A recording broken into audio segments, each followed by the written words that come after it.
어, 살다가 보니까 어느새 나이가 70이 되었습니다.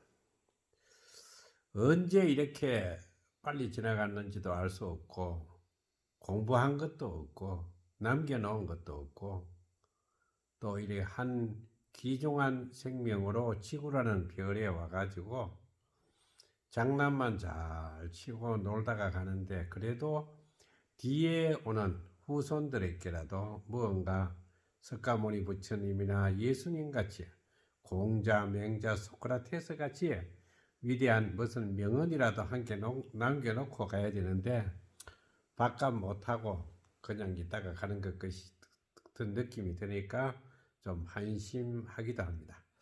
그러나 이제 제가 서원을 했는 것은 내 평생을 죽을 때까지 지금 한 650개 정도의 유튜브를 올렸는데, 한 3,000개는 정도 올리고 가야 그래도 밥값은 하고 가지 않겠느냐. 또 제가 지금 이야기하는 이 법문을 듣는 사람도 불과 뭐 100명 정도밖에도 되지 않지만은, 그래도 저와 똑같은 공감대를 형성하고 있는 사람이라면은 좀 이해를 해 주고 또 느껴주고 같이 긍정적으로 또 좋아하는 분들이 많이 있는 것을 볼 때에 그래도 다행이다라고 생각을 합니다. 말초 신경을 건드리고 웃고 뭐 섹스에 관한 이야기 이런 거 해라는 거 보면은 유튜브가 막 올라가는데, 이거 뭐 인생사 이야기, 죽음 이야기, 또 뭐 도가 어떠니 진리가 어떠니 해가지고 해보니까 그래도 별로 귀담아 듣는 사람이 없습니다.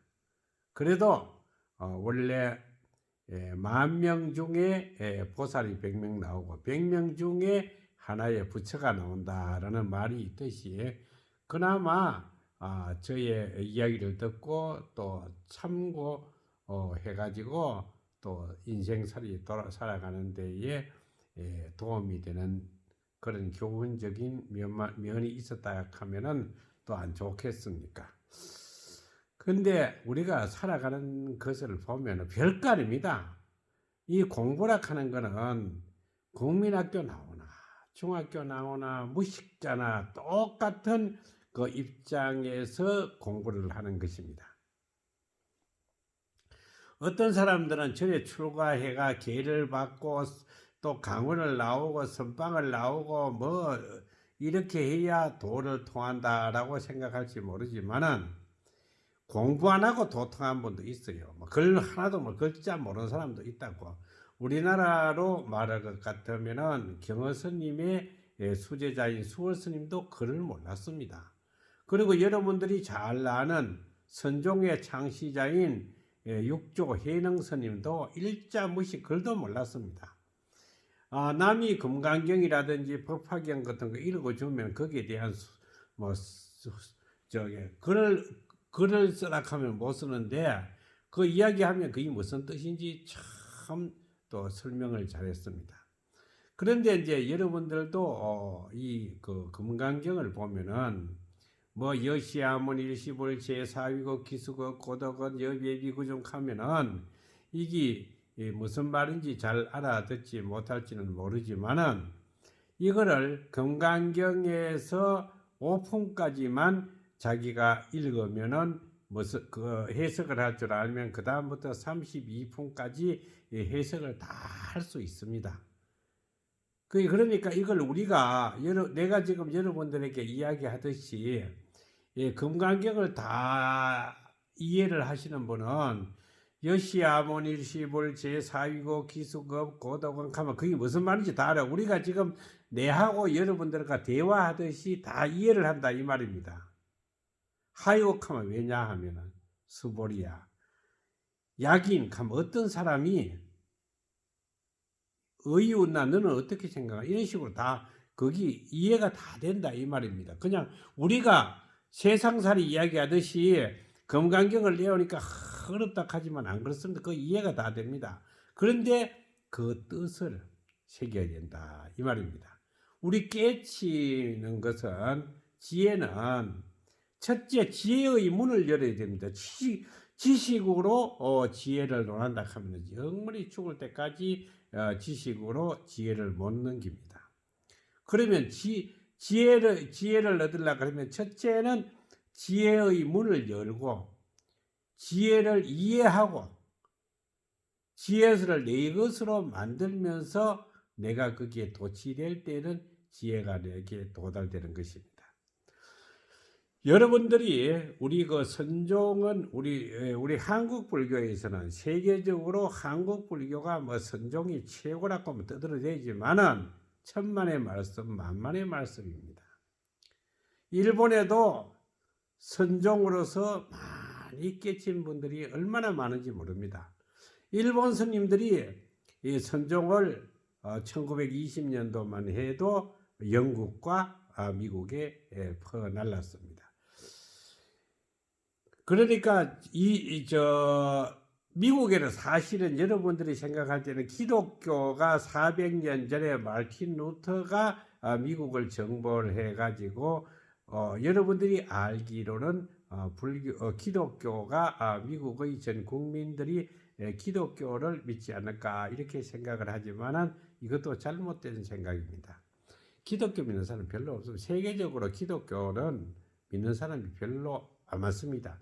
다시 말해서 천주교는 월드컵입니다. 기독교는 야구라요.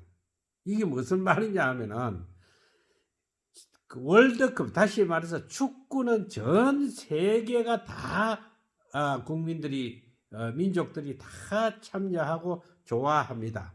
이해를 하고. 그러나 야구는 불과 몇 나라밖에 안 해요. 뭐 우리나라, 일본, 대만, 중국, 뭐 미국, 몇 나라 없습니다.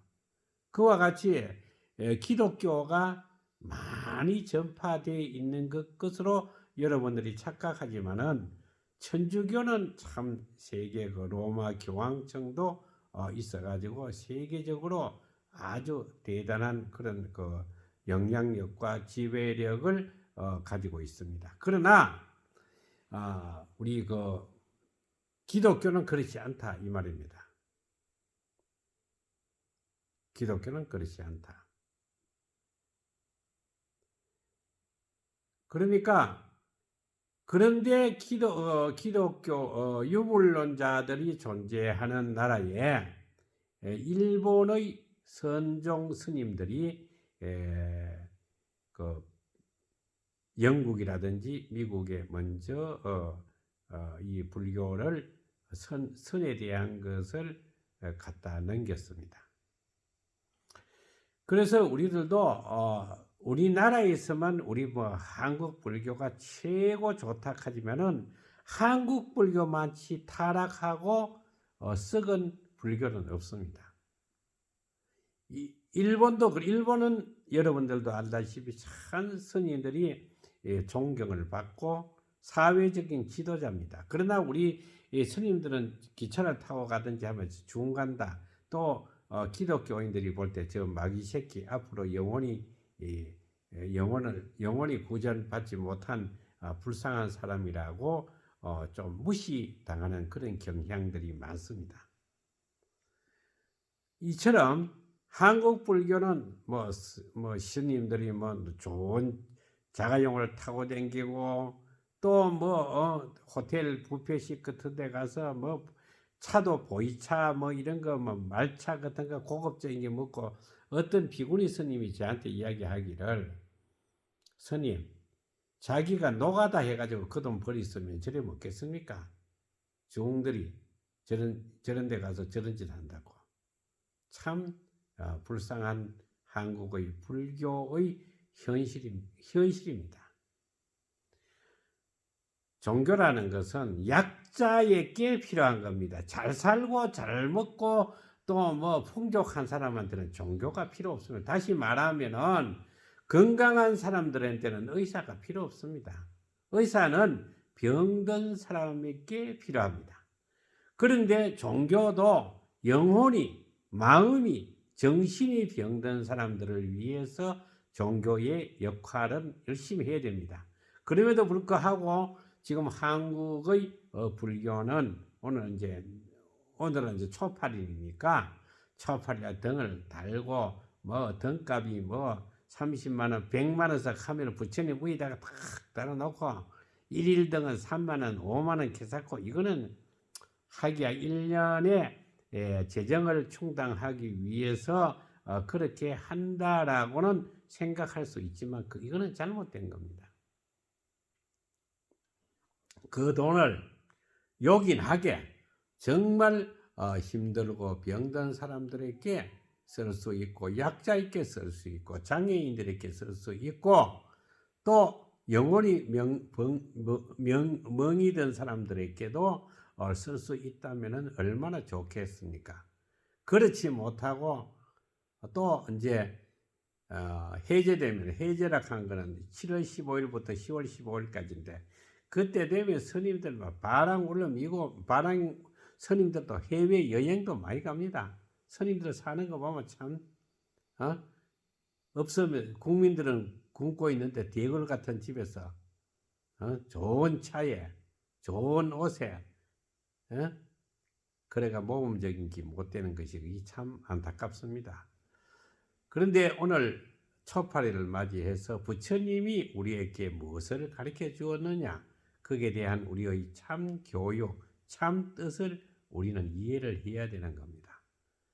부처님 제자답게 스승이 가르치는 그 뜻을 우리가 이웃에게 실천해야 된다는 것을 명심하시고 우리가 지금 오늘 잠시나마 부처님의 생신을 맞이해가지고 우리가 어떻게 처신해야 되고 어떻게 받아들이고 어떻게 실천하고 어떻게 대이웃과 더불어 멋지게 화합과 조화를 이루어서 우리가 균형 있는 화합과 평화로서 얼룩진 멋진 지구촌에서 아름답게 살다가 웃으면서 이별을 고하면서 이 아름다운 지구를 후손들에게 물려줘야 하는 것이 이 시대적 사명으로 태어난 역사적 중흥 발전의 기로에 우리가 서 있는 것입니다. 여러분들이나 나나 불과 50년도 안 돼서 이 세상에는 없습니다. 그런데 왜 이 지구를 영원히 내 것으로 만들려고 합니까? 우리는 그런 생각을 버리고 잠시 놀다가 정자에서 놀다가 떠나가면 뒤에 오는 사람들을 위해서 좀 더 아름답고 편하게 정자를 꾸미놓고 가면 또 뒤에 사람들이 편하지 않겠습니까? 결론적으로 그래도 우리 인생은 아름다운 겁니다. 우리 인생 아름답게 살아갑시다. 제가 학교 학창 시절 때에 연세대학교 김형석 교수님으로부터 강의를 좀 가끔 많이 들었습니다. 그 어른이 말했듯이 인생은 65세부터다. 그러니까 하루의 일과는 저녁에 좋아야 되고 아침, 점심, 오후까지는 쇠가 빠지 고생하고 힘들어도 저녁이만 좋으면 된다 이 말입니다. 우리 인생 역시 젊었을 때는 막 얼마나 땅 따먹기 하고 돈 번다고 고생했습니까? 그러나 65세 이상부터 우리도 정말로 재미있게 살아가도록 여러분들 스스로가 길을 만들어야 한다는 것을 한번 이 시간을 통해서 이해하시기를 바랍니다. 자, 성불하세요. 오늘은 제가 태화사에 여기 실내에서 찍고 있습니다.